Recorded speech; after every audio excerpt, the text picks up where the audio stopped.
you made that a tough act to follow, but I'll try my best, so bear with me, everybody.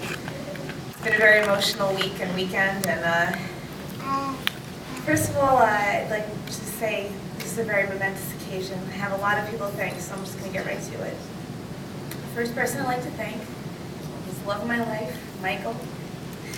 Thank you for your unwavering support, your guidance, and your love. Mike and I got married right at the end of medical school, and although we knew the struggle that we were about to embark on, when I started residency, I don't think we really truly were able to grasp what it was going to be until we were thrown right into it. It was hard going through 2 months of night float my intern year back to back.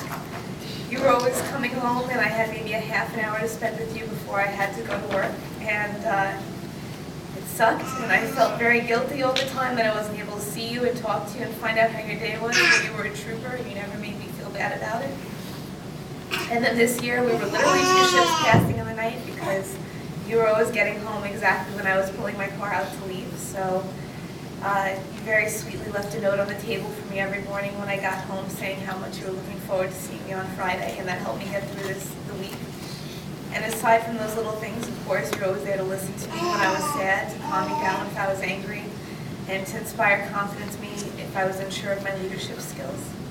You listened to my medical stories even though you had no idea what I was talking about. And as I knew you would be, you've been a rock through the highs and the lows of these past 2 years, so thank you. I'd like to thank my parents and my brother, Mom and Dad. At an early age, you noticed my curiosity for nature and for science, and you fostered it.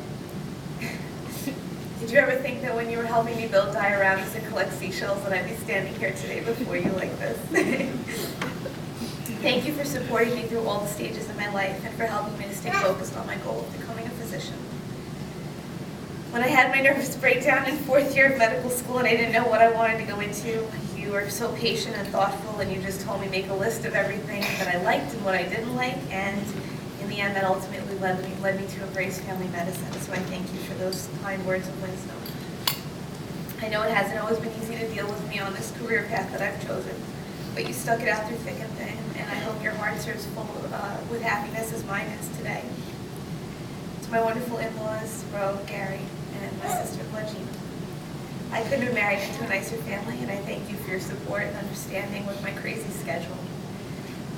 My husband's family has pretty regular get-togethers, and the past couple of years have been a lot of baptisms and bridal showers and weddings, and it's sort of become a running joke that I always go to these things when I'm post-call and on 2 or 3 hours of sleep. So somehow I've always made it work, and you've never faulted me for being a little punch drunk, so I appreciate that. And of course, thank you always for your support and your love through this time. To the wonderful faculty here at South Nassau, thank you for choosing me to be in this illustrious program. I guess there must have been something I did on my interview to impress you. Maybe it was my improv skills, so thank you for that. I consider each of you like a father and a mother to me. And of course, anyone who's married knows what it's like to have 2 sets of parents, so imagine having 9 extra parents on top of that. It's a lot of pressure. To be especially, great, so it's pretty overwhelming. But in reality, you've always been very kind, very gentle, and very caring with me. And each one of you has taught me not only the facts that go into practicing medicine, but you've taught me how to consider the biopsychosocial model, how to listen, and how to care. And you've molded me into a better doctor, not only with your knowledge of medicine, but your wisdom for life. I want to thank you also for choosing me as a chief resident. It's been an honor that's meant just so much to me, and I've enjoyed working closely with you to make this program even stronger. I hope I've served you well. I'd like to thank some residents and mentors that I've had along the way that may or may not be here, but Drs. McGeechee, Dr. Gorney, Dr. Marino, Dr. Ramirez Estrada, and Dr. Sanders. Thank you just so much for lighting the path for me and helping me to become the physician that I am today. Thank you to all the nurses in the hospital and in the clinic, the rapid response nurses, the staff at the Family Practice Center, Althea, Margarita, Joanne, Polly. Thank you for your guidance and your patience, your encouragement, and your help. You'll be missed, but don't worry, I'm only a short distance away in Long Beach, so I'll come and visit. So first and second year interns and residents, thank you so much for the memories. Continue on being good to each other and continue to strive for excellence, as I know you already have. My husband told me in our wedding vows that when the chips are down, there's nobody he'd rather be in the trenches with. And as true as that is for my marriage, it's also true for this band of brothers and sisters that you see sitting before you that I've grown close to over the past 3 years. We've been through trials and we've been through tribulations. We've seen triumph and defeat. We've suffered through loss and we've bonded over joys and blessings in our lives. And all that we've shared hasn't gone unnoticed. Each one of you has left an indelible mark on my soul. Mike, I'm glad I got to know you better this year. We worked together on Night Float. We talked about anything and everything from WWE wrestling to family to religion. I admire your fierce sense of loyalty and respect, and I'll always carry that with me. Dr. Rubin, you're a remarkable person. You care so deeply for your patients, and you can see everything. You can see all that when she interacts with them. They all absolutely love her. And the amazing thing about Dr. Rubin is her attention to detail and her excellent memory. She not only knows every one of her patients, she knows every one of our patients, which just never ceases to amaze me. I know you're going to be an excellent geriatrician, and I wish you the best of luck. And if I could have half the skill trap memory that you have, I'd be on the right track. Dr. Kachoba!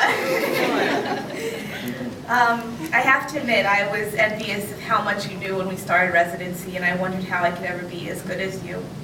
Your thirst for knowledge is impressive, and it's only superseded by your passion for teaching. Your sixth sense of humor and your devilish smile have always kept me cracking up. You have a revolutionary spirit, and you aren't afraid to go against the current. And of course, how could we forget your impeccable skill at hunting zebra diagnosis? For a couple of months, you were even walking around with a cane, so I was convinced that you had turned into Dr. House. But everything I've said about you and more is what makes you a phenomenal doctor, and it will also make you a fantastic father. So congratulations. Dr. Carolina. I think that the name Dr. Carolina should be synonymous with Wonder Woman. If there's anyone in this residency who can care for her daughter, care for her family, be a fantastic girlfriend and husband, and still come to work with a smile on her face every day, ready to care for her patients, it's you.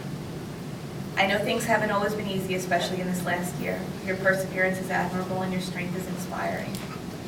I know wherever you end up, your employers will be lucky to have such an amazing woman.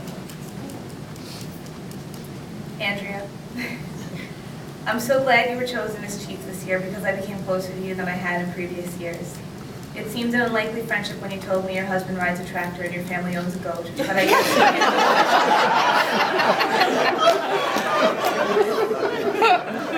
you can't always judge a book by its cover. You have a great sense of humor, and I'll never forget how you always referred to Jason as my kid. It may be viewed as being stubborn, but I admire your courage of conviction. You're a kind and good-natured, amazing doctor. And of course, the fact that you went through pregnancy in this third-year residency is a pretty amazing thing, so kudos for that. I would trust any of my family members in your care, and I wish you nothing but success when you move upstate to the boonies with your family. Dr. Martinez, your hermana, my sister from another mister. I don't know if I can say anything more than I've said to you already, and it's already becoming a big mushy love fest, so I should try to keep it brief and prevent myself from crying any further. I expected residency to just be another stage to get through in my life. I never thought that when it was all over, I'd be walking away with a lifelong friend.